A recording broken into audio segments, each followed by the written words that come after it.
So we believe that one of the keys to dating forever is not just dating as a couple, but dating yourself as well. So how do you stay as individuals when you are in such an epic team? Oh, that's a good question. Sometimes this happens organically, and then sometimes we have to consciously make that choice of separation, because we kind of we kind of run in cycles. And what I mean by that is we'll have right now, this is downtime for us. There's no, there's so lush. There's no pressing deadlines. We can get up in the morning, have our connection time, and then we go about our day and we do our own things, and then we come back together at night, and it's cool, you've had a day, I've had a day, and then we can sort of talk about it. And we've both got our individual practices and the individual things that we really love, and our individual friends that we've have since been really making a conscious effort to sort of nurture all areas of life and not just get overly focused in the business world.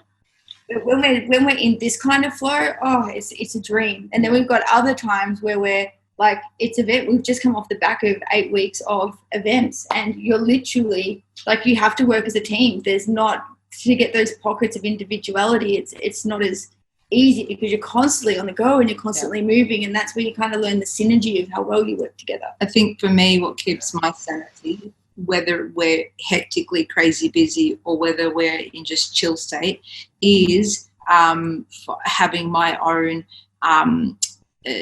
discernment and discipline around my morning routine. I know that when I wake up and, yes, connect with Kelly, and that's our agreement, but also then getting in my gym clothes, going to drive down the beach, running 5K, talking to the universe, coming back, transcendental meditation, having that hour to myself before I speak to a client, before I do anything.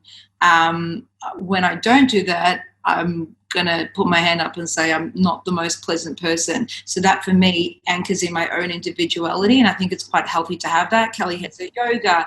Kelly has her own practices that she does. Yeah, we're both very different in terms of what makes us feel good, but it's honouring that makes us work together so much better, because when we don't, we're not much fun to be around. For anyone involved, let alone each other.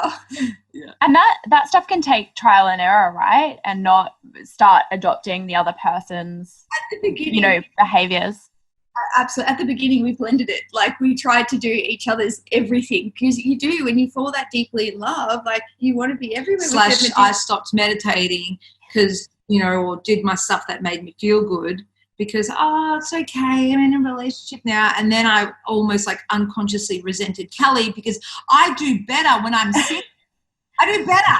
My whole business is collapsing. Why have I turned into a shit person? Not doing your stuff that makes you feel good. It's got nothing to do with Kelly. It's got to do with the lack of boundaries and a lack of communication of what your needs are. And as soon as we openly communicated what we needed, then but the initial meshing, people pleasing to make each other just the rose-colored glasses, and you could do anything. So any couples that are moving in freshly, be aware that this is really just about having that healthy communication of your needs and doing it from a heart space.